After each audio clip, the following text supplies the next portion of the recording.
ᱡᱚᱦᱟᱨ ᱜᱮ ᱛᱟᱵᱚ वीडियो रे सनम को सगुन दाराम चेल लका मेना पे आशा एली नपाय रे पे तहीं को आर आले हो नपाय रे मेना लिया तेहिं दो ना ब्लॉग वीडियो दो ना बांग कना तेहिं दो नका गपाल मारा लेकान वीडियो कना आ जतो होड़ गे बन बाडाया न ना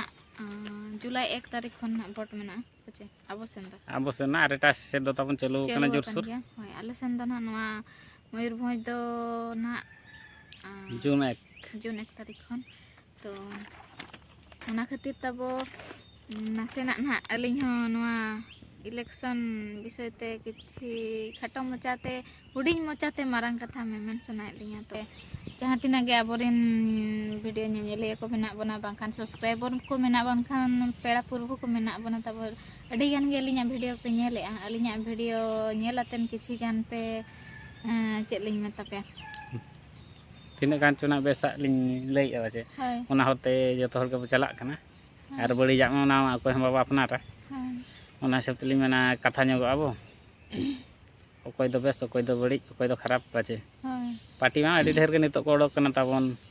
यहाँ लेका बीजेपी बीजेडी कांग्रेस आर हो एमान तेमान स्वाधीन प्रार्थी को मेना को ताबन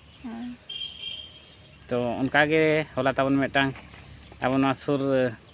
अतु दिसम नि के मेटांग उनका के पार्टी रे मेटांग तेंगो कना स्वाधीन पार्टी ताबन तो उनकिन के हेज लेना आदो उनकिन चेत पार्टी रे मेना किना चेत चिन्ह तकिन ओना बारे तेगे नासना बो गपाल नारा ᱧᱚᱜ ᱟᱪᱮ आर चेत किन चिकाय तहन मांग आर चेत उद्देश्य कते ना किन किन तिंगो कना ᱧᱩᱛᱩᱢ ᱫᱚ ᱱᱟᱜ ᱛᱟᱠᱤᱱ ᱦᱩᱭᱩᱜ ᱠᱟᱱᱟ ᱢᱟᱱᱮ ᱟᱹᱠᱤᱱ ᱫᱚ ᱱᱟᱜ ᱠᱤᱱ ᱞᱟᱹᱲᱦᱟᱹᱭ ᱠᱟᱱᱟ ᱥᱟᱨᱚᱥᱯᱟᱲᱟ ᱵᱤᱫᱷᱟᱱ ᱥᱚᱵᱷᱟ ᱠᱷᱚᱱ ᱟᱨ ᱧᱩᱛᱩᱢ ᱫᱚ ᱱᱟᱜ ᱥᱚᱢᱟᱭ ᱢᱩᱨᱢᱩ ᱟᱹᱠᱤᱱ ᱦᱚᱸ ᱢᱟᱱᱮ ᱡᱚᱵᱟᱱ ᱯᱟᱴᱤ ᱨᱮ ᱠᱤᱱ ᱛᱟᱦᱮᱸ ᱠᱟᱱᱟ ᱛᱟᱵᱚ ᱡᱚᱵᱟᱱ ᱫᱤᱥᱚᱢ ᱠᱤᱱ ᱥᱮᱵᱟᱭᱮᱫ ᱛᱟᱦᱮᱱᱟ ᱱᱤᱛᱚᱜ ᱫᱚ ᱱᱟᱜ ᱠᱤᱱ ᱨᱤᱴᱟᱭᱟᱨ ᱟᱠᱟᱱᱟ मानन दो दिसम किन सेवाय तहन आबो को दुख दोहो लगे सीमा रे तहन आतेन को जीवन आलायते को तहन लाता को लड़ाई कान तहन आबो लगिन आबो जीवन आबो जन्म दिसम बंचाव लगे आर ओंडे खन रिटायर्ड परे तो तब नितंग दो आबो हक लगिन ना लड़ाई सनाय किना ओंडे खन हेज आतेन आबो दिसम रे नेल के आकिन चेक लेका दुर्नीति चालू कना आर आबो को चेक लेका को नाहाचारेत बना आबो जगह खन आबो के को लगायत बना आबो हक बाको एमा बन कना ओना को इदियाते ना अकिन माने अकिन ना जहां किन मेन के अकिन मने रे बेस बकिन बुझले अडी कष्ट किन बुझले जेहेतु आयो सेवा लेदे अकिन दिसम आयो सेवा लेदे अकिन नेतो आबो सेवा सनायत किना आबो भलो मंद बुझा सनायत किना तबो ओना खातिर ना अकिन हो अडी आशा भरसा हातेन अलिन ठेन किन हेज लेना जे अलिन हम मिटान चैनल मेना जे अलिन दो कोई हम बलिन मना दाड़े को जे आलपे हिजो अलिन दो आपे बागाते जे आपे को बलिन फोर्स दाड़े पे जे नई गे मा पे मेनतेन ओना दो बिचारा बाबू के जतो को आर आबो निया विजेता ब्लॉक नि कन गया ताबन आर गड़मुडा अतुर नि कने सुर सुपुर हर कने आबो सांतार हर गे ओना हिसाब ते ना आजा विषय ते लिन हो किछि एकिना कथा ᱧᱚᱢ ते लिन हो दुख लिन बुझाव किया चार ओना सरी गे नोका के चलो कना ताबन जहां नि किन किन लई किया अब जहां तिना सांतार मुंडा लड़का एमान तेमान को जहां तिना कल्चर ताबन जतो बई बई ते मालट इदी कना बुंगा बुरु हुयन के बिहा पला हुयन जतो ना छतिक सेट को इदी बना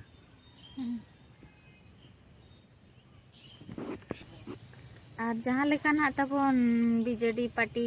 जहां लेका मेन के आछे जदी इन दाड़े एनखान दो इलेक्ट्रिक बिल को 10 माने 100 वाट धबी फ्री तिन एमा पिया आर पेंशन को एमा जहां एसएजी मेंबर को मेना को ना मेना हाय जतो के जहां को ना एसएजी मेंबर कना को एसएजी मेंबर मेना को अनकु चेत को मेना गो पेंशन एमा को हाय उनका अडी गान योजना ओडक का आने हो आर मोदी सरकार हो जहां लेका ओडक का चेत ओडक का मोदी सरकार चेत अलाउंस का दाड़े लनखान उनी उनकाना गे अडी हाना हाना मेना का कांग्रेस में मन का जुदी ना इन दाड़े आई क्विंटल पिछे ना इन या लोन इन छाड़ा उनका के ना नई हता बन आजा चिंता करते जहां तिना ना संभव आजा द्वारा ओना हिसाब के ना नई हो किछि रोड का ओना के बो आंजम नुआ चेक को रोड का गो हासिल लगे आर पुइलो रे दो नवा गेलिन मेना अकिन मना समय मुर्मू nyutum किना अतु दो ना गड़मुंडा आर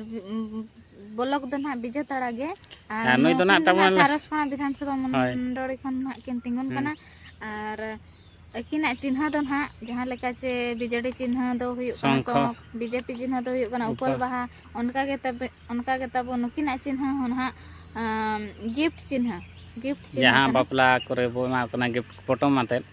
नोआ हता ओना चिन्ह गे तकिन अदो चेद चिका का को उनको अलिंग बलिंग बुझे दाड़े कना उना गान दिसम रे चिन्ह मेना ओना को बांग एमातन गिफ्ट चिन्ह चेद खातिर को एमा का अलिंग होना तो ना द्वंद्व गिलिंग बुझाइआ लंदा हो सना लिया तो ओना तो मिटा सरकार आगे चाल कना मारांग जमती होड़ आलो को चिन्ह दाड़ा अबो आदिवासी होड़ दो अबो आलो को ठिका दाड़ा मा जतो मना बाबो पढ़ावा कना और गिफ्ट दो चेद कना को ओना चिन्ह आधान अबोना बुरो दिसम करिन ना बाको बड़ाया बुरो दिसम बांग रे टंडी दिसम रे जतो मा बाबो ऑल पढ़ावा कना से गिफ्ट मेनते को जतो मा बाबो बुझा गया ना बुढ़ी एरा को ना उनको ना को बुझा कना नोआ चिन्ह नोआ अंताबो चिन्ह नेल कना नोआ चिन्ह नेलते ओको ठिकाया जे नोआ दो चेद चिन्ह कना हिदुना चेद चिन्ह कना इन दो उपल बाहागिन ठिका का इन दो सोकिन ठिका इन दो तीगिन ठिका का इन दो तीगिन ठिका का नोआ दो तबो माने ना आबो नोआ जहां नोआ पार्टी नेलातेन नोआ जहां भारतीय जवान किसान आबो सांताड़ जहां तिना मेना बना तबो आदिवासी उनको को दो नोआ दो उपमान टाइप धारा किन बिछाय माने नुई आजा चिन्ह आलो को ठिका दाड़े मा जे नोआ मा नुको दो ओना पटम रे ओना गिफ्ट रे दो का को ओना सिस्टम काते ना नोआ दो एम कर गइना बुझे दोताबन आरो खान चेद होवांगा तोल माने गिफ्ट जहां लका तोल का उनका चिन्ह ताबन नेल पे माने फीता दे तोल कना चितान दो उनका गे आबो हो तोल सनाय ताबो तो नोआ गिफ्ट चिन्ह खन गे ठिका मा जे आबो आदिवासी को लगिन सरकार चिंता दिन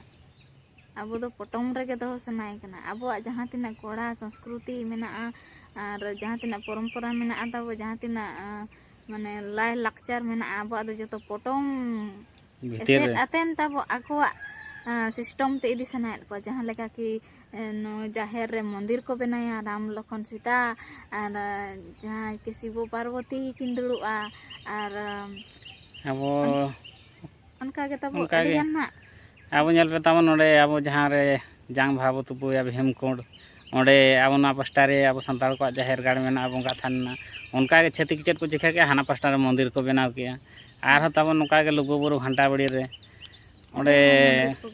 अब जहाँ तिना अब आदिवासी संताल को मेना कि मुंडा लड़का को मेना ओंडे हो तब हाने हिंदू मंदिर को बनाव के राम लक्ष्मण चेत मंदिर को झंडा को बिदे नो नुका के बई बई ते आबोरिन होड़ दो माने पूरा को लेपे पारमेट को अब कथा तो बाको आंजमे आर नो नुका फोटो में मोना फोटो सेट काबन कना का तो अकिन हा किछि गान माने अकिन जहां तिना किन संभव अकिन माने द्वारा दाड़े लन खान मा फैसिलिटी एमा पे ओना फैसिलिटी को बो आंजम नगा प्रत्येक माने ना प्रत्येक अतु रे प्रत्येक स्वास्थ्य केंद्र जरूर करने चिकित्सा जो तो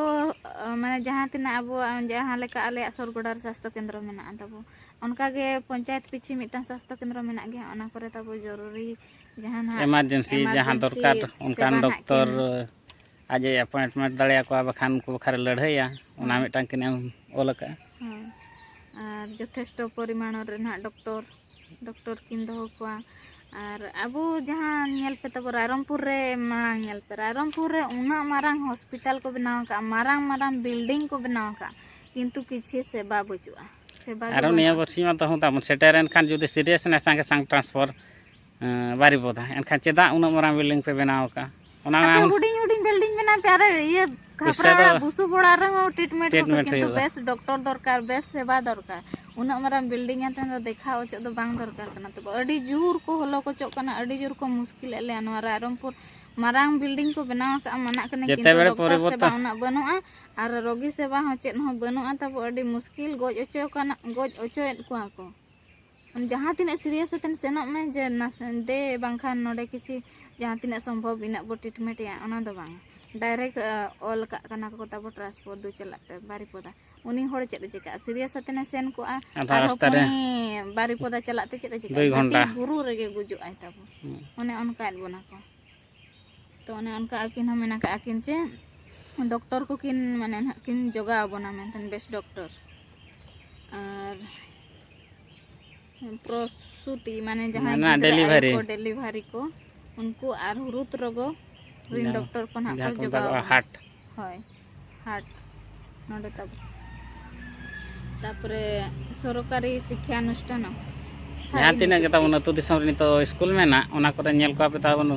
5 ᱫᱷᱟᱹᱵᱤᱡ ᱠᱞᱟᱥ ᱛᱟᱦᱮᱸ ᱠᱚᱜᱼᱟ ᱵᱟᱠᱷᱟन ᱱᱤᱛᱚᱜ ᱢᱟ ᱡᱚᱛᱚ 8 ᱠᱞᱟस ᱫᱷᱟᱹᱵᱤᱡ ᱵᱟᱨᱭᱟ ᱯᱮᱭᱟ ᱢᱟᱥᱴᱟᱨ ᱮᱱᱠᱷᱟᱱ ᱪᱮᱫ ᱠᱚ ᱯᱟᱲᱦᱟᱣ ᱠᱚᱣᱟ ᱢᱟᱥᱴᱟᱨ ᱚᱱᱟ ᱦᱚᱸᱠᱤᱱ ᱪᱮᱥᱴᱟ ᱟᱠᱟᱱᱟ ᱡᱮ ᱵᱟᱝᱟ ᱡᱚᱛᱚ ᱥᱠᱩᱞ ᱨᱮ ᱢᱟᱱᱮ ᱡᱟᱦᱟᱸ ᱛᱤᱱᱟᱹᱜ ᱠᱞᱟᱥ ᱩᱱᱟᱹᱜ ᱜᱮ ᱱᱟᱜ ᱢᱟᱥᱴᱟᱨ ᱠᱤᱱ ᱫᱚᱦᱚ ᱠᱚᱣᱟ ᱢᱮᱱᱛᱮ ᱟᱨ ᱯᱨᱚᱛᱮᱠ ᱯᱚᱧᱪᱟᱭᱮᱛ ᱨᱮ ᱛᱟᱵᱚ ᱠᱚᱢᱯᱤউᱴᱟᱨ ᱥᱮᱱᱴᱟᱨ ᱱᱟᱜ ᱠᱤᱱ ᱵᱮᱵᱚᱥᱛᱟᱭ ᱞᱟᱹᱜᱤᱫ ᱟᱨ ᱡᱚᱛᱚ ᱪᱷᱟᱛᱨᱚ ᱪᱷᱟᱛᱨᱤ ko ᱠᱚᱢᱯᱤউᱴᱟর ᱥᱤᱠᱷᱟ ᱠᱤᱱ ᱮᱢᱟ ko ᱞᱟᱹᱜᱤᱫ ᱱᱟᱜ ᱠᱤᱱ ᱪᱮᱥᱴᱟ ᱟᱠᱟᱜᱼᱟ ᱛᱟᱯᱚᱨᱮ ᱢᱟᱱᱮ ᱪᱮᱥᱴᱟ ᱟᱠᱟᱫ ᱫᱚ ᱵᱟᱝ ᱮᱢᱚᱜ ᱟᱹᱠᱤᱱ ᱡᱩᱫᱤ ᱟᱵᱚ ᱵᱚ ᱫᱟᱲᱮ ᱦᱚᱪᱚ ᱠᱤᱱᱟ ᱮᱢᱚᱜ ᱟᱹᱠᱤᱱ ᱟᱨ ᱯᱨᱚᱛᱮᱠ उच्च शिक्षा अनुष्ठान रे एनसीसी नहाग किन स्थापनाया एनसीसी जहाँ ना भविष्य रे ताबन एनसीसी हताव लेखान भविष्य रे माने आर्मी रे पुलिस रे लागे बो ᱧᱟᱢᱟ ᱚᱱᱮ ᱚᱱᱟ ᱴᱨᱮनिᱝ ᱵᱟᱠᱷᱨᱟ ᱨᱮᱱᱟᱜ ᱯᱨᱚᱛᱮᱠ स्कूल ᱨᱮᱠᱤᱱ ᱮᱞᱟ ᱢᱮᱱᱛᱮᱱ ᱠᱤᱱ ᱢᱮᱱ ᱟᱠᱟᱱᱟ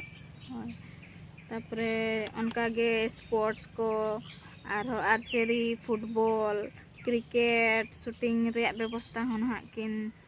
एमा बना तबो तापरे जहाँ अब चाषी को लगे आधुनिकरण एवं नूतन चाष पद्धति माने नवा इयते जहाँ बो चाष दाड़े नवा पद्धति ते और नवा प्रणाली ते चेत को चाष ओना दो चाषी को लगिन जहाँ अब सानतार में जो के चाषी कना बो जहाँ तीना माराम माराम बो चक्री कान रहो दिसोम रे दो बद को बाड़गे को मेना गया चाष जमी मेना गया माने जो बो चाषी कान गया तो ओना हिसाब ते ना नवा इयते आधुनिकरण नेतों जहाँ नवा पद्धति ते चाष माने कम समय ते चेत लेका अबो बो ओडक दाड़ेया ठीक टाइम रे और ठीक दर ते बाजार रे बो अखरिन दाड़ेया ओना करे ना ना किछि व्यवस्था ना किन एमोआ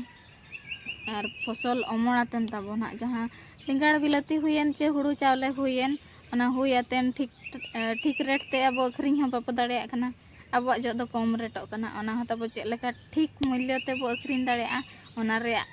ना व्यवस्था ओना बखा ताबन जहाँ को मेता कोल्ड स्टोर ओना होना किन करा हचा प्रत्येक ब्लॉक रे प्रत्येक पंचायत रे तापरे शस्य मंडी परिबा मंडी स्थापना याकिन ना जहाँ ताबन मेता परिबा चाष वाला किंवा हुड़ू चाष वाला नितो अब लैब हुयुक कना अब ना उकारे माने विजेतारा ब्लॉक रे माने हाने खंतो रे एनखान अब जुदी उना झेल बो इदिया एनखान ट्रांसपोर्टिंग के ताबन अडी ढेर खर्चो कना भाड़ा एनखान आर चेक लाभो कना आर जुदी अब पंचायत भितर रे गाना मंडी हुयुआ एनखान दो अब आर हो फायदा रे बदाहेना उनका के ताबो अडी गान ना जतन हा बलिंग मेने चेदा चे वीडियो अडी गे जिलिंग कना तो अडी गान ना व्यवस्था मेना अडी गान फैसिलिटी ना किन एम काना आर कोय कोना आपे चिन्हाव का ताबन नोना अब वीडियो माध्यम ते गना नोआ लोगो तापुन देखा हापिया आर ठिका का पे ना थंबनेल ना लिंग दो होय और नोय नोका ताबो जे अलिंग दो बाखान पे मेना ताबो ना नुकिन दो तीना टका चुकिन नाम का तीना चुको नुकिन दो को मारी सकात के तेना नुकिन दो नुकिना इयते माने बेसा किन लइया तो उनका के ताबन दिन जम जम ते मेटांग आड़ा ताबन माने बाय सिबेला आ नोआ राजनीति हो ताबन मेटा सरकार गे ताहेन खान दिन गे आबो दो इना इय तगे इदि बना ओनाते मुझे तो बदल के दरकार आर बाखान आबो दिसम नोआ बाय बदल आबे बाय बदल जहाँ लेका बो चलो कना उनका के बो चलो जहाँ लेका नेतो को आरो बय बयते लातार सेट को आंगो बना आबो जहाँ लेका को टॉर्चर एत बना उनका के आबो दो टॉर्चर ते टाइम दो आदिवासी दो आदो आबो टाइम दो गिदरा को पढ़ावा बांगा बुही रे ओल आबो उनजो दो बांगा आदिवासी को ताहे कना आबो रेन ना आबो पर जहाँ ना को हिजुआ बांगा आदिवासी को ताहे कना किंतु नेल नाम दो बाको दाड़े आबो आर पे बड़ाय दिया ताबन ना जतो हड़गे नितो मन सोशल मीडिया दुनिया कना जे एसटी एससी तो को हटाव लगिन ताबन एनखान आबो जुदी आबो नोकान लोकल बखान आबो आदिवासी हड़ जुदी आबो दाड़े हचोका जहाँ कथा एमाबन कना एनखान ओना दो सरी गे ताबन हुयुआ मिद दिन आबो आदिवासी दो आर एसटी एससी कोटा ताबन जतो उठाव उतरा चाकरी रहो बाबो नाम दाड़े आबो दो जतो को हिंदू बना एनखान आबो जाति धर्म बंगा बुरु जतो मालटो ताबन ओनाते गे टाइम दो हाना मंदिर रे टिडिंग टिपिंग बंगा पड़ा ओनाते एलिन ठन नेहर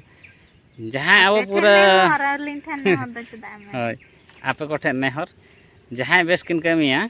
उनी के बो एमाया चेचे मेना गो अलिया मने तमा जहाँ नुकिन ना किन हेज लेना साथ तिकिन ना समय मुर्मू जहाँ ना किन तिंगु नुकिन हम इथो दाबो माकिना जतो गे तबो दाबो एम न्या को 5 वर्ष रे मिधा तो सरकार द बदल निहाती दरकार गे आर चेदा जे दिन गे अब मा इनके गे बो ताहेन कना अदो बदल गेला हतन नेलाबो ओको चेद लेका शासन दाड़े कना ओको चेद लेका चोड़ा दाड़े कना दिसम तो उनका गे तबो आर बांखान आपे मेना नुकिन दो पूरा पल पैसा किन साबा का नुकिन आर्मी पार्टी रिन रिना कथा किन मेन ए माने नुकिन दो ना किसी टाका वाला किन ओजे नय तबो दुड़ुब अकना लिन धरती आयो चितान रगे एड़े कथा साजम दारे बुटे रे एड़े कथा दो बलिन लैया एलिन दो ताबन एड़े कथा बलिन लैया टाका पैसा रे कथा चकारबार दो बांग कना आपे से गो आम रोड में बखाई रोड होय मा ले में तना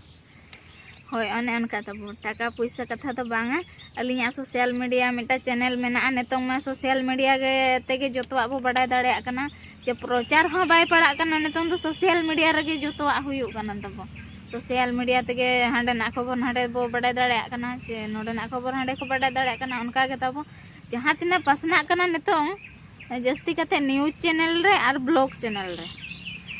आको हों तबो उनका गे अलिया ब्लॉग डेली के को नेला जते बड़े औरी के रिटर्न काना उन जो खन के को नेला आकोरन फैमिली जतो को नेला तो कुसी आको पाले नोना मा बलिन मेन दाड़े तो आको भरोसा जे नुकिना वीडियो माध्यम ते जदी आबो नो आबो पार्टी नवा पार्टी विषय ते किसी बो लई होचो किना किसी बार पे होड़ को ठिका दाड़े ओना भरोसा हतेन तबो होला हे लेना को और अलिन दो तबो जहां गे हिजु अलिन दो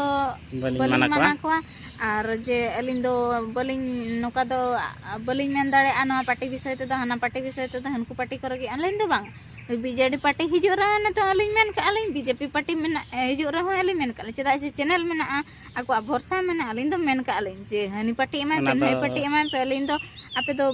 बलिन बाध्य पे आपे मने चेत अलिन मा मेता पे अलिन तब अब सांताड़ होड़ कना दिसो में से बाहा का माने अब दिसो में से बाहा का आगे माने अब निहति सेवा बन गया अब निहति सेवा बन गया दिसो में सेवा का दिसम आयो सेवा हा कदे आयो सेवा या जहां तब उनी दो जतो होड़ गे सेवा दाड़िया को गया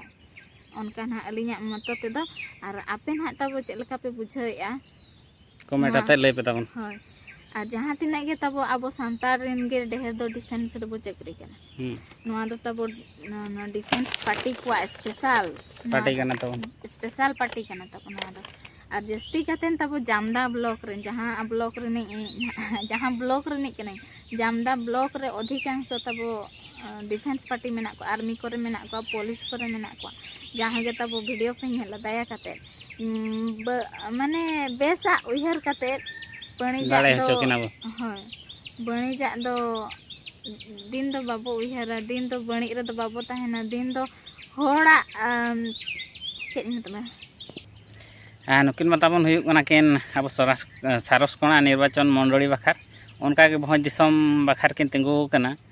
जहां लेका बीजेडी खोद कता बना किन तिंगु कना सुदाम मार्डी और बीजेपी खोद किन तिंगु कना नवचरण माझी उनका के तब नवा पार्टी खन किन तिंगु कना अब भोज दिसम लगे बीजेकेपी पार्टी खन ना तब तिंगु कना किन गुरुचरण हेमब्रम नुकिन हो दाड़े होचो लगे बो चेष्टाया नुकिन हो मिटान जबान गे नुकिन हो दिसम किन सेवा का जहां तिना तबना नवा रे ना को तिंगु कना जतो के तबन दिसम सेवा कना को जतो के डिफेंस पार्टी ओना हिसाब ते ओना चिंता ते एलिंग हम भरोसा लिंग बुझे बुझे चिकाते जे दिसम को सेवा का माने उना दिन अब को सेवा दाड़े ओड़ा दुआर बगी आते ओना हो आ नितो अब भीड़ रे हेज जदी काते जदी अब दाड़े होचो किना आर निहति अब को गोड़ सपोहत किन तिंगुना और सेवा बन गया किन अच्छे अलिंगा भरोसा मेना तो आपे को ना तब चेद लेका पे बुझाया जे चेद लेका ना पे बुझाइत किना भरोसा पे बुझाइ अच्छे बांगा ना और भरोसा दो तब अब चेतान रेगे अड़ी दिन छतिक दो बो नेल केत कोआ छतिक नेता दो अड़ी जोर बो नेल केत कोआ सांता हो तब मेना को गया नेता हो तो उनको छतिका ये तो को चलाए ना उनको तो तब हो कना राजनीति रे फास्ट कोड को बोलो कना उनको तो तब फास्ट दिसम आयो को सेवा का ओना हिसाब तेना लिंग मेने आवे तो तेना वीडियो तो तापर रायरंगपुर विधानसभा प्रार्थी श्रीमती जसोदा मार्डी अकिन हाँ बो जितकर हो चुकिना तापर जोशीपुर विधानसभा प्रार्थी को ना देवानंद पिंगुआ अकिन ना बो जितकर हो चुकिना तो उनकिन हो आदिवासी काना किन उनकिन दिसम सभा जवान कान गया तो नोआ पार्टी रे नितुम दो ना शॉर्ट ते दो ना बीजेकेपी और ओना फुल ते दो ना भारतीय जवान किसान पार्टी अब चसी पार्टी ना अब आर्मी पार्टी अब डिफेंस पार्टी अब सांताल पार्टी अब आदिवासी पार्टी तो जोड़ती ते नेहर मुचारे निना गेलिंग मेना तबो उइहारतन भोट एमा कोमा चिंता गोटा पास्टा चिंता तेन भोट एमा कोमा और हांडी परुआते तो आलो जबे मा हांडी परुआते आलो एड़े होचो मा जिल दाका ते आलो एड़े मा और नेतों तबो हांडी परुआते जिल हकुते बो एड़े होचो को तायम ते चेन हो बाबो मेन दाड़ेआ उनजो मा आबो माबो अखरी साई को आसे उनजो आबो मेन रे हक गे बाय ताहेना तो जहाना एमा पे खान को जम का पे तबन जम दो जम का पे गे किंतु आबो लगिन जहां उपयुक्त आबो लगिन जहां बेस से कमी लेका आबो भरोसा बो बुझाया भोट दो उनी गे बो एमाया अलिया मेन तो ना उनका ना अलिया मतो ते दो ना उनका तबो जे हनी एमा कदिया जम तायम ते ना पछे मितैया जे जम का आम हनी एमा कदिया टाका तायम ते पछे मितैया इया टाकाम सब का उनका तो तब चेन हो बांगा आपे जम पे टाका को पे टाका साब पे किंतु जहां तबो आबो लगिन माने बेस कमिया उनी गे भोट दो एमा तो मुझे निना गेलिंग मेना आर अलिंग ठेन जेहेतु भरसा हातेन किन हेज आकना अलिंग आपे ठेन भरसा हातेन लिंग मेनेआ जे जितकर कायमा जितकर किनाबो जितकर कुआबो जहां तिना गे ना आबो जबान ना को तिंगु आकना आर मुझे लिंग मेन योग काना सारसकोना विधानसभा प्रार्थी खन ना समय मुर्मू और जोशीपुर विधानसभा प्रार्थी खन ना देवानंद पिंगुआ और रायरमपुर विधानसभा प्रार्थी खन ना श्रीमती जसोदा मार्डी और मयूरभंज सांसद प्रार्थी खन गुरुचरण हेम्ब्रम तो नुको जहां तिना गे ना ᱧᱩᱛᱩᱢ ᱧᱩᱢ के अलिन तबो नुको चेनिंग मेता को दिसम सेवा जवान को उनको तब जो हर के दाड़े एमा कोमा और दाड़े को एमा को माराम बुरु जाहेर आयो ठेन निना गे जोड़ती ते नेहर सोता गे जय हुआ तब सरिया गे जितकर हुआ नुकु जुदी सत मनते सरी मनते आबो सेवा लगी ना को चेष्टा का आबो सेवा लगी मने को दोहो का मने केटे आतेन को ताड़ाम का निहती ना को सक्सेस हो गया अलिंग ठेन उना भरसा में तो जहां तिना गे ना अलिंग मेन के अलिंगा तब उना नॉलेज बनुआ का करलिंग भूल का खान होय अलिंगा होनवा